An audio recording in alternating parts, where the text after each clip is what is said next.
I'm letting you take care of my child. Think of it as practice for parenting and make sure you do a good job. Mary, my sister-in-law says this. Mary slammed the phone down before I could reply. Right at 4 p.m., the doorbell rang at our house. I knew who was outside the front door without even looking. Heavily pregnant, I cradled my big belly and made my way to the door. Hello?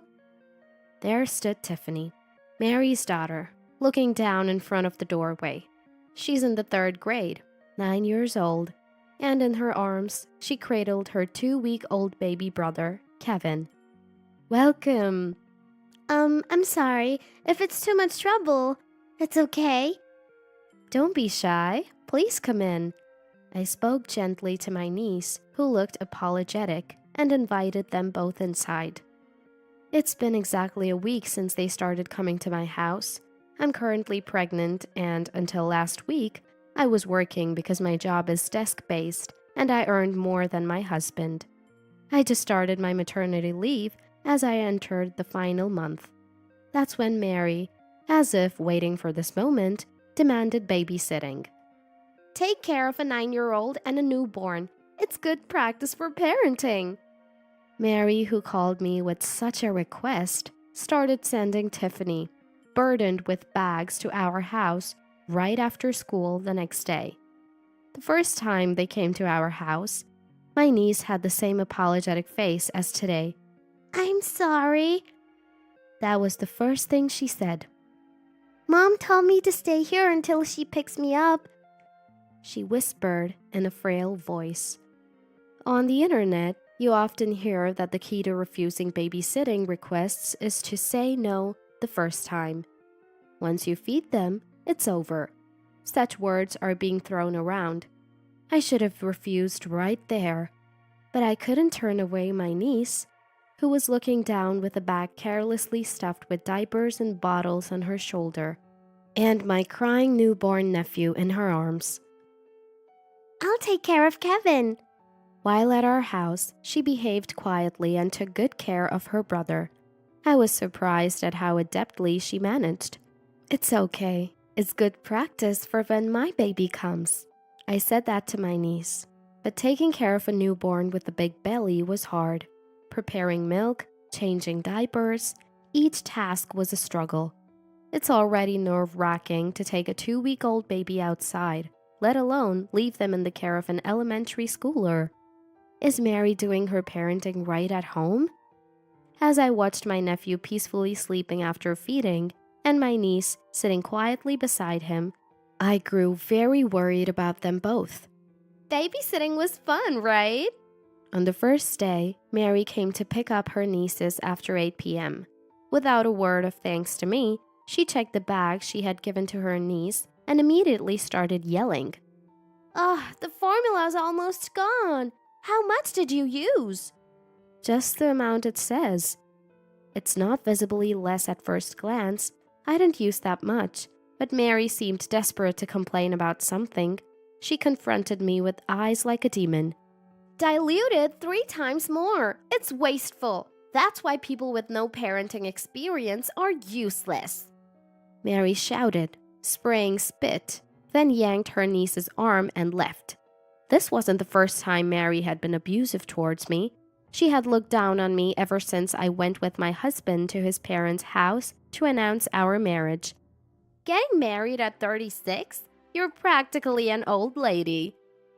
That was her welcome to me, whispered where no other family member could hear. Admittedly, I never imagined myself getting married at this age. I met my husband through a mutual boss, and we started dating after his persistent pursuit. I was drawn to his kindness and sincerity, and our relationship smoothly progressed to marriage. Regardless of the reason, she said, marrying old is ugly. When I explained how my husband and I met, she dismissed it with those words. But it didn't stop there. Your child will definitely be ugly, just bringing unhappiness. And giving birth at your age, the baby will likely have defects. Proud of having her own children at 20, Mary had been cruel when I announced my pregnancy. So, it was expected that she'd complain after dumping her children on me. And sure enough, she berated me and left. Why do I have to be spoken to like that when I am doing all I can? I immediately consulted my husband, Matt. He'd been working late, returning after 11 p.m. for about 2 months, and I didn't want to worry him, so I had kept silent about everything. Therefore, he didn't know Mary had been leaving her children at our house. I had intended to keep silent, but I couldn't stand her attitude. I was told by Mary that the kids came over today. She said they'll come again tomorrow, but I'm worried about taking a newborn outside. Can you tell her to stop? When I brought this up, my husband, who had just finished his bath and started his evening drink, looked very displeased. You're on leave, so you must be free, right? My belly is big and moving is hard, but I'm still managing the household chores, aren't I? Don't lie.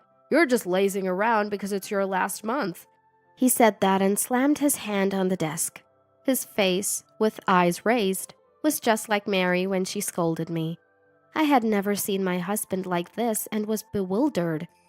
If you're not doing much housework, you can at least take care of them. Don't be irresponsible. What if something happens? Take care of your niece and nephew properly. Unlike you, Mary manages her household perfectly while raising 2 children alone. Her husband is away on business, and she has no one else to rely on, so give her a break. My husband quickly dismissed my concerns and refused to listen further. Both my parents have passed away. My in-laws are too busy to care for other families, as my mother-in-law is taking care of my father-in-law, who has bad legs. If Matt doesn't stand by me, who else do I have to talk to? Distressed, I told my husband about all the terrible things Mary had said to me and pleaded for his help. But his response was very cold. Mary is going through a lot, so she might speak harshly sometimes. She doesn't mean it. It's more than just a little. She called me ugly and said my baby would be defective. I raised my voice and my husband sighed deeply, looking utterly annoyed. He looked at me mockingly, snorted, and said, "Is the truth, isn't it? Ugly." Then he turned on the TV, shifting his gaze away from me, and started laughing loudly at whatever was on. Why? How can they be so cruel? Where did the kind and sincere Matt go? I was just stunned. The next day and the day after, Mary sent her niece and nephew to our house again. The kids. Noise is too much. I'm sleeping at a hotel.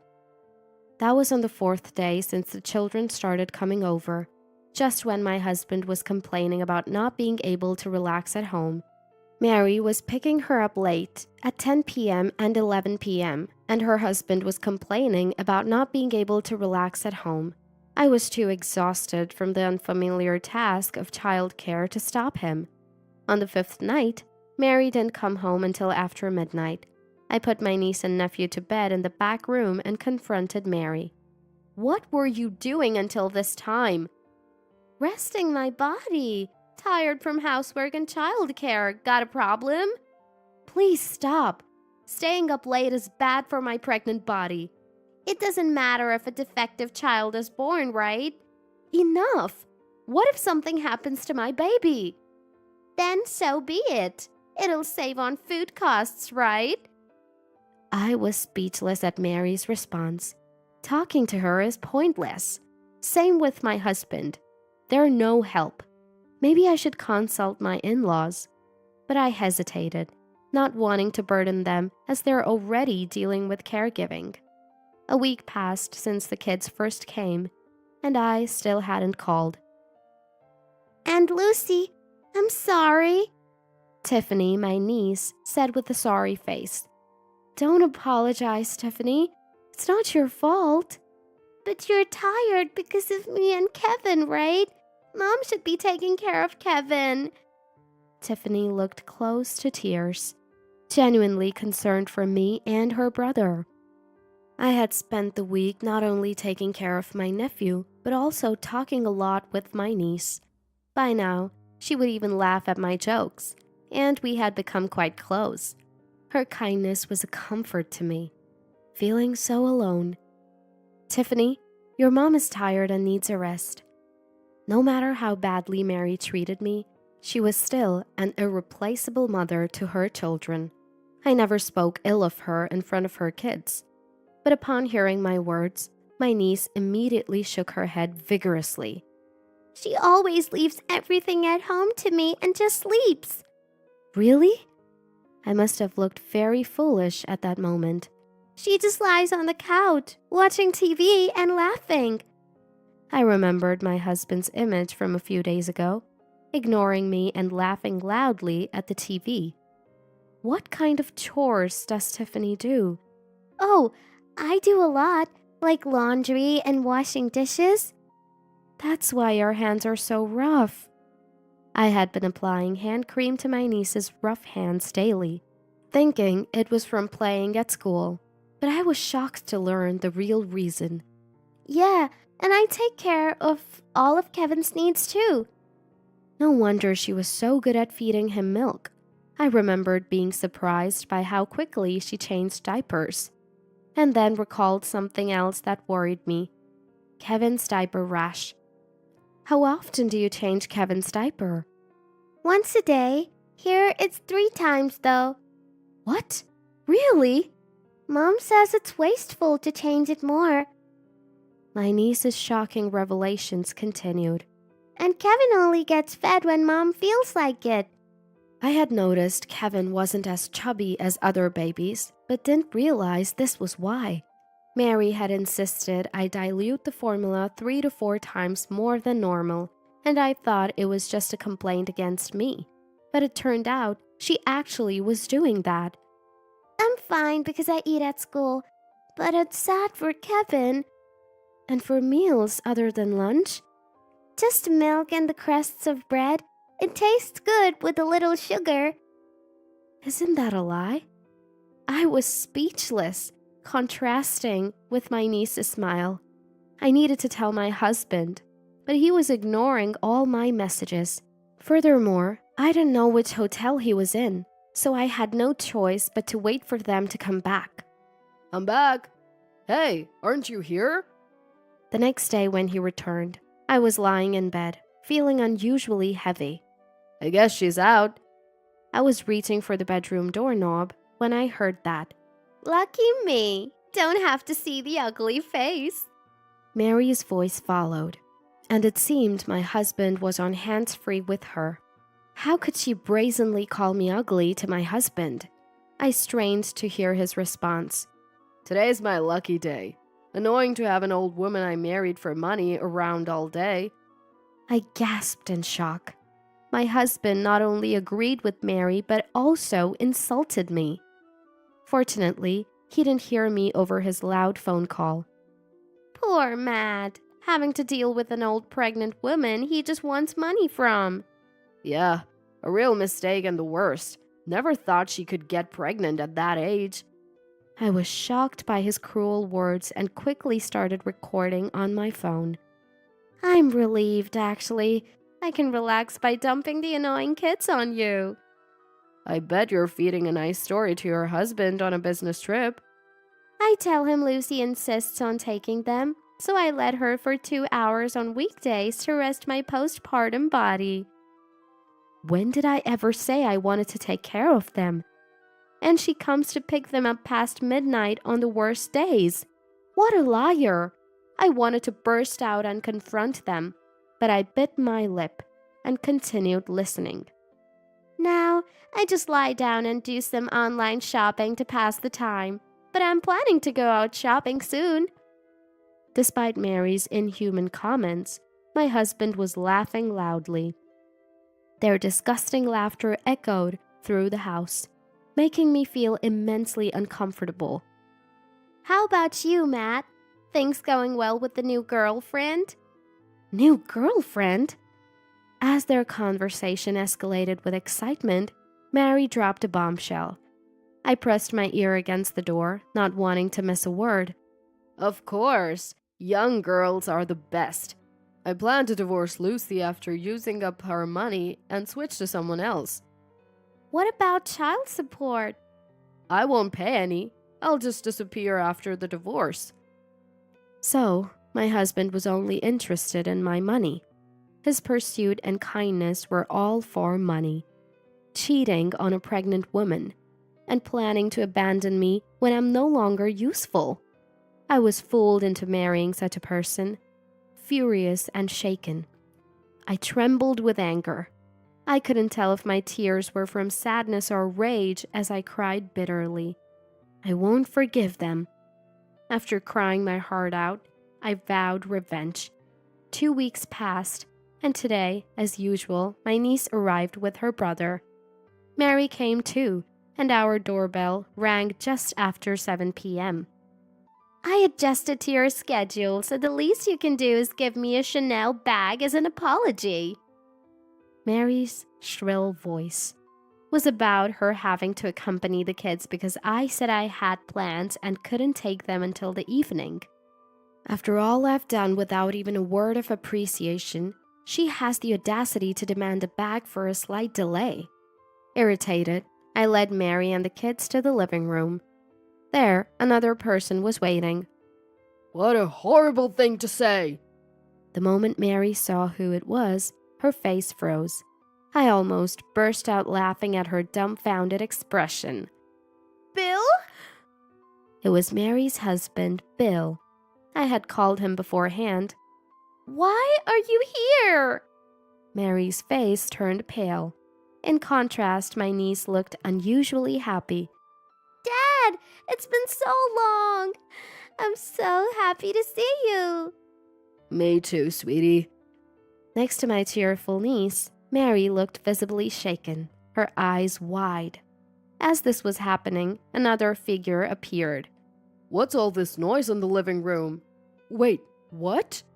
My husband, who came home cursing, froze the moment he saw Bill.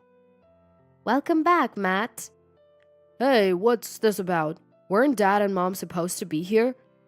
I had emailed him to come home because family was visiting, but I never specifically said it was his parents. He must have assumed, and felt obligated to return, not wanting them to see how he neglected his heavily pregnant wife. You tricked me? Huh? Bill is family, right? I didn't lie. My husband looked frustrated at my response. So, there we were, a scene of two deceitful siblings facing their comeuppance. You, Mary, have been dumping your kids on Lucy and making Tiffany do all the housework and childcare? They beg to be taken care of. I've been doing all the housework and childcare at home. I never said I wanted to take them in, and I've already told Bill about the terrible treatment of Tiffany and Kevin. Shut up, you old woman! Mary regretted shouting as soon as she did. That's your true nature. I just got a little excited. Furthermore, you've been neglecting to provide proper meals for the kids. I'm taking them to the hospital tomorrow and we're getting a divorce. Wait, that's too harsh. Mary pleaded, but Bill was unyielding. That should be it. That's because I had documented everything about the kids and recorded conversations, including the phone call between my husband and Mary, and shared it all with Bill. What are you thinking? Meddling in someone else's family? You're still defending Mary, even when the kids' lives were at stake? Even so, it's none of our business. Then let's talk about us. I presented several pieces of evidence of my husband's infidelity. The day after I discovered his betrayal, I hid a voice recorder in his study. It had recorded countless conversations of the brothers' indiscretions. I told her I was staying at a hotel, but was actually with another woman. Such a stupid wife. The new girlfriend is young and cute, right? Why not have a child with her? That's a good idea. Milk her for money in the divorce settlement and then dump her. Listening to the playback, my husband's forehead was beaded with sweat. This is... I've been investigating ever since I noticed your affair. I had secretly accessed his mobile phone. The passcode was his birthday. Easy to guess. It was then I got Bill's contact and asked for his cooperation.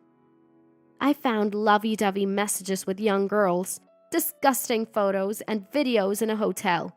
Just remembering it makes me shudder. I trembled, recalling the traumatizing images. Sneaking into my phone is underhanded. I don't want to hear that from a cheating husband. I'll get compensation for the affair and demand a divorce. Child support will be deducted from your salary. I shouted. Who's going to pay that money? It's pointless to refuse. I've already talked to your boss who gave that speech at our wedding. Talk to my boss? His face of despair was so pitiful, it was almost laughable. This condo is in my name, so leave immediately. Your belongings have already been sent back to your parents' house. Does that mean Mom and Dad know everything? Of course. They said they're cutting ties with both you and Mary as their children. What? Taking away my home and even my parents' house? What kind of a person does that? It wasn't taken from you. You destroyed it yourself. As I said this with a cold gaze, my husband slumped to his knees, defeated. Bill shook off Mary's desperate grasp and threw her out of the house. I glared at my husband and delivered my final words. I never want to see your face again. Get out! With a suddenly aged face, my husband hunched over and left the house. Later, Mary was divorced, and naturally Bill got custody of the children. He took them to his work location and planned to raise them with the help of his parents. Thank you, Aunt Lucy. My niece, who had always been apologizing, gave me a handmade beaded bracelet. Seeing her smile, I sincerely hoped for her happiness from now on. I immediately divorced my husband too.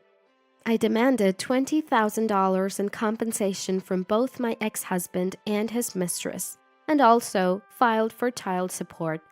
My ex-husband was also sued for compensation by the mistress's husband, amounting to a considerable sum. After everything got exposed at his workplace, my ex-husband was disliked by his boss, demoted, and unable to endure the cold treatment from his colleagues, he soon quit the company. I heard rumors that my ex-husband is now doing day labor, and Mary is working overnight just to get by. I safely gave birth to a baby girl. I'm determined to raise her to be as kind-hearted as my niece.